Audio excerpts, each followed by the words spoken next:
கார்த்திகை தீபம் அவல் பொரிக்க போகிறேன். அதுக்கு 250 கிராம் வாங்கி சுத்தம் பண்ணி சலித்து வச்சுருக்கிறேன். தேங்காய் கொஞ்சம் பிடிசாக வச்சுருக்கிறேன்.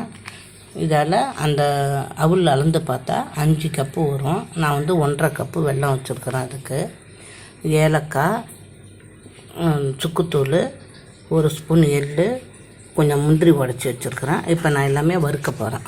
வறுத்துக்கலாம் வாங்க. 1 ஸ்பூன் எள் வறுத்துக்கிறேன்.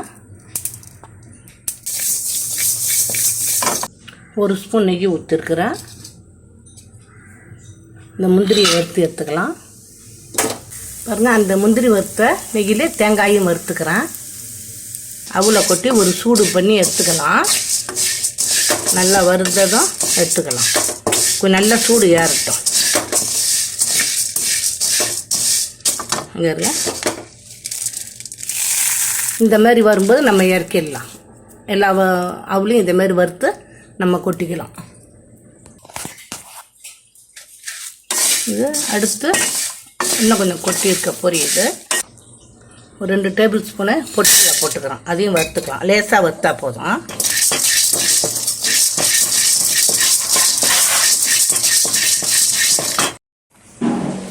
ரெண்டு ஸ்பூனு மலாட்டை பயிர் போட்டிருக்கேன். அதையும் வறுத்து எடுத்துக்கலாம். இதால் 1.5 கப்பு வெல்லம் போட்டிருக்கிறேன். 3/4 கப்பு தண்ணி ஊற்றலாம்.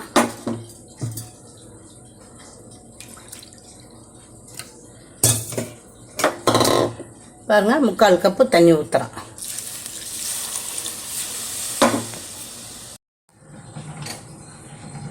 பாருங்கள், எல்லாம் வறுத்து கொட்டியாச்சு. இதில் சுக்கு பொடி, ஏலக்காய் பொடி ஒரு 1/4 ஸ்பூன் வச்சுருக்கிறேன். அதையும் இதில் கொட்டி நம்ம கிண்டிக்கலாம்.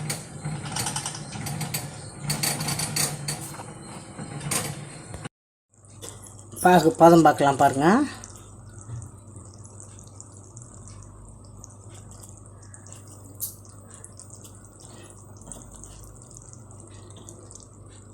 அடுத்த ஸ்டேஜ் பார்க்கலாம். இப்போ ஊற்று வரலாம். பதம் பார்ப்போம் வாங்க.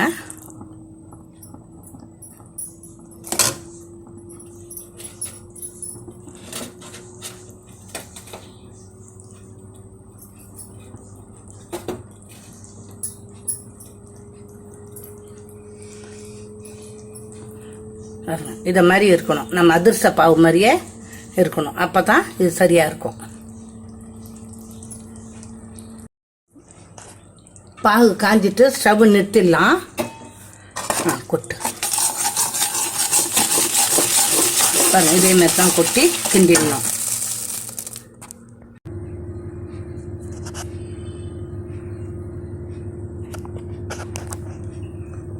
பாருங்கள், எவ்வளோ சூப்பராக கிண்டி வச்சு பாருங்கள். ஆறுனதும் நம்ம ஒரு காற்று போகாத கண்டெய்னரில் எடுத்து வச்சுக்க வேண்டியது தான்.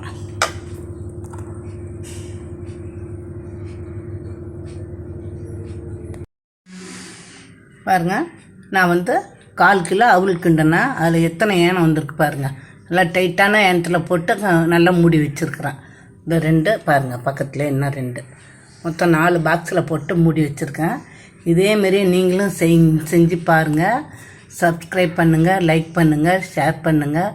இந்த வீடியோ பார்த்ததுக்கு நன்றி.